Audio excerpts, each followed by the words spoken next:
Menjelang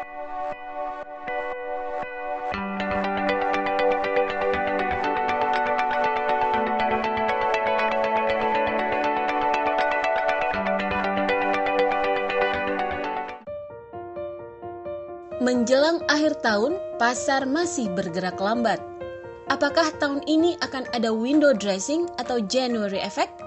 Apa saja yang bisa dilakukan investor menjelang pergantian tahun? Berikut analisis IHSG dari David Sumual, Chief Economist Bank Sentral Asia. Iya, memang agak cukup volatile ya untuk saham maupun obligasi. Perkiraannya memang faktor dari kebijakan Trump ini akan sangat mempengaruhi. Jadi apa yang dia ucapkan sekarang kapasitasnya sudah mirip-mirip apa yang diucapkan Yellen nih. Jadi kalau dulu Yellen mengatakan sesuatu membuat pasar itu bergerak nih. Ini sekarang Trump juga sudah mirip-mirip gitu. Jadi tentunya realisasi dari kebijakan yang dia ucapkan selama kampanye juga akan berpengaruh. Dan juga Indonesia karena pasarnya kecil ya faktor global masih paling utama ya. Jadi mungkin dari sisi valuasi masih relatif bersaing, jadi masih ada kemungkinan terutama juga dana tax amnesty dari repatriasi yang dilakukan. Sejauh ini masih banyak yang diperbankan, mungkin juga nanti mulai dengan sejalan pemerintah atau BUMN mengeluarkan obligasi ini juga pelan-pelan akan bergeser ke pasar modal.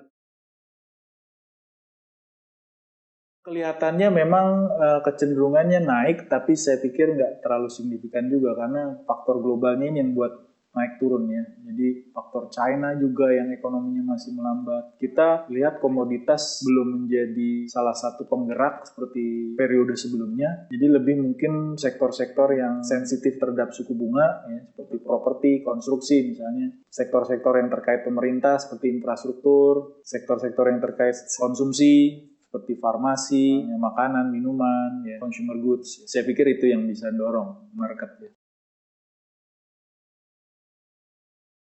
Ya itu kan sifatnya musiman. Biasanya kalau perusahaan-perusahaan investasi dia ingin potret dari neraca dia baik ya di akhir tahun dengan melakukan windows dressing. Tapi tidak selalu mereka lakukan itu gitu ya. Jadi tergantung juga strategi mereka ya. January effect itu kan semacam mitos ya.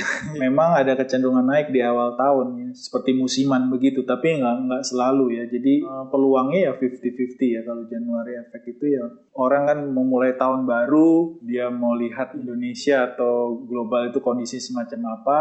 Dia mulai investasi misalnya di awal tahun. Katanya makanya kan buy on January, sell on May, and go away katanya ya. Dan saya pikir investasi yang bertahap dan berkelanjutan itu lebih baik ya. Kita terus melakukan investasi pelan-pelan untuk membuat masyarakat itu ya dari saving society menjadi investment society. Ya.